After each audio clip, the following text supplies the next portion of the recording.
Boxing Bros UK, the place to be if you watch TV. Teofimo Lopez, Romero. Yes. Final thoughts, final predictions. They're going at it. Let's have a look at the tail of the tape this Saturday. Boom, boom, in America. 1 centimetre advantage in reach to Lopez and 2 centimetres in height. That's fuck all. That doesn't mean anything. If we look at their recent form, win, loss, win. So it's a bit shaky, rolly, but him being a world champion, he overachieved anyway. A lot of people think that. So, he's never been highly rated. But let's look what Rolly's done. What have you done for me lately? Rolly, his last win was in 2025 against none other than Ryan Garcia, who's fighting Conor Ben. Now, this was on the worst night in boxing history, like the worst card, the Times Square card. It was fucking absolute bollocks. Like it was the shittest night. It was I think it was the least punches thrown for a whole card ever. That was televised or something like that. It was shocking. And on the shocking night, Rolly Romero got the standout performance of the night. He beat Ryan Garcia, big name. No one thought he could win. Ryan Garcia, he weren't there. Like, he jacked. He went into sparring mode, made no adjustments, didn't even try and win, just was going through the motions.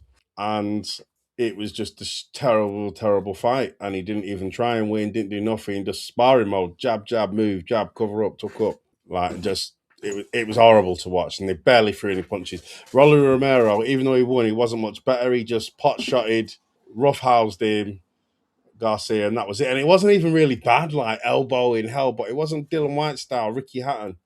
It was just doing enough to keep things tight, negate what anything Garcia tried to do, and he had tried to do very little. And just pot shotted him, landed cleaner shots, and start working him a little bit over the rounds. And he didn't try and even though Rolly won, it was shit because Rolly was controlling the fight, and he could have gone up a few gears, put the pressure on a little bit, tried to knock him out because he was in total control of the whole pace of the fight. And that's why it was a shit fight. And it was just, in my lifetime, I've never seen a boxing card that was shit. Every fight was shit. At that level, at that high level of caliber of fighters. Never seen it before. It was just, it was shocking. Every time he's a step up, he's lost, as you can see here. Got knocked out by Isaac Cruz, and he didn't even just lose, he got stopped. Tank Davis, Isaac Cruz. I know Tank Davis is a hell of a puncher. Isaac Cruz, Pitbull Cruz. So his form isn't the best. It's a bit shaky. He had a standout win of his career, best win of his career. But it's like the sun's got to shine on a dog's ass someday, and that was Rolly's day. Because even when he was a world champion, he didn't deserve it. We all know about that bollocks. Like, no one could believe how he got the decision. But anyway, and he was a standout performer on the night, and it was awful. So now we go to Teofimo Lopez. What have you done for me lately? Fuck all, really. No. Teofimo Lopez, his form's a lot better. Win. Apart from he lost to Shakur Stevenson in his last fight, 2026. But Shakur Stevenson is a special fighter. He is a special fighter. There's no shame in losing to him. He tried his best, and I don't think any of them boys at light welter or welter can beat Shakur. I don't believe it at all. I just think he's a special fighter. And before that, Arnold Barbosa Jr., Teofimo Lopez also contributed to the worst fight in history, the worst fight card in history. He won, but it was just awful. He tried showboating a little bit, and it was just, it was terrible. And actually, because of all them terrible performances, I think Canelo was the main event. It was all shit. Yeah, he was. Because they were so shit, we didn't get a chance to show you guys what it's all about, because they were supposed to do it in Trafalgar Square after Times Square, but I think they just ruined it because it was so shit that let's not do this. The atmosphere puts off the fighters. Bollocks. You would never see a British fighter perform like that at that level, especially with all the crowd. It's not happening. You should have let us do it first. We should have been the pilot, the beta test in Britain, and we would have been doing them every fucking year. Like they just, yeah. Everyone was in sparring partner mode. Everyone was terrible. I don't know what the fuck was going on that day. But anyway, so he beat Barbosa Jr. and he's fought a lot higher caliber of opponent. So he's fought a higher caliber of opponent than Rowley. Better form, win. Only lost to Shakur. So what he's done for us lately, it's not bad, really. Not bad. Won a world title against Josh Taylor. Beat some good names, former world champions. Just he hasn't won convincingly for years. Since the Loma fight, he hasn't won convincingly.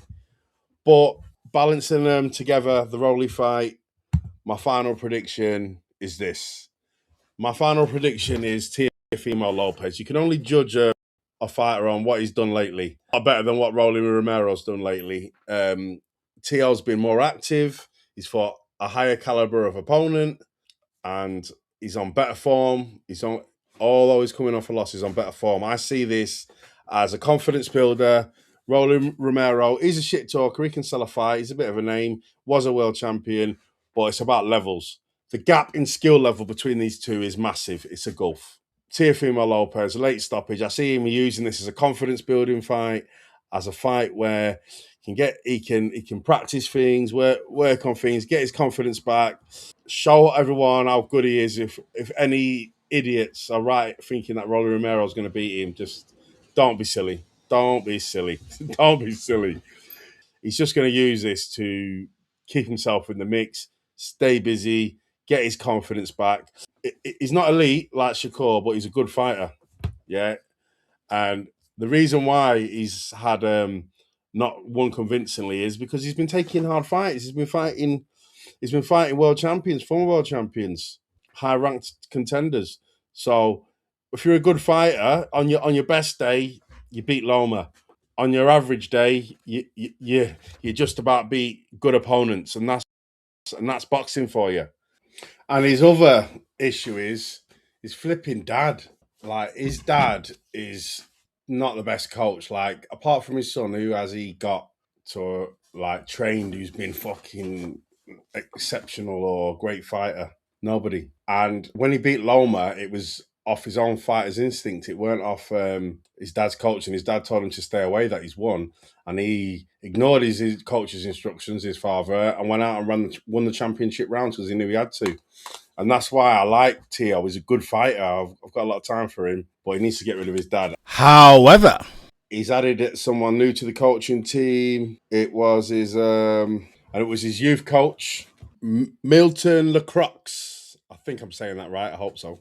Has been added. So is that going to be a case of too many cooks spoil the broth, or is he going to whisper in his ear like some advice to the dad to actually give his son when he needs it, instead of just saying, knock him out, punch him out, knock this guy out, man, knock this guy out, man? That is not advice, and that never works unless you're with someone who's got great ring IQ. They know what they're doing. They just need a little bit of motivating. But them type of fighters need a coach, not a cheerleader. You know what I'm saying? If they need some clear instructions, that is not great coaching or good advice. So there you go. There you have it. I just think, yeah, he's going to win. Teofimo Lopez, late stoppage. That's my final prediction. What's your final prediction? telling you to check out Boxing Bros UK.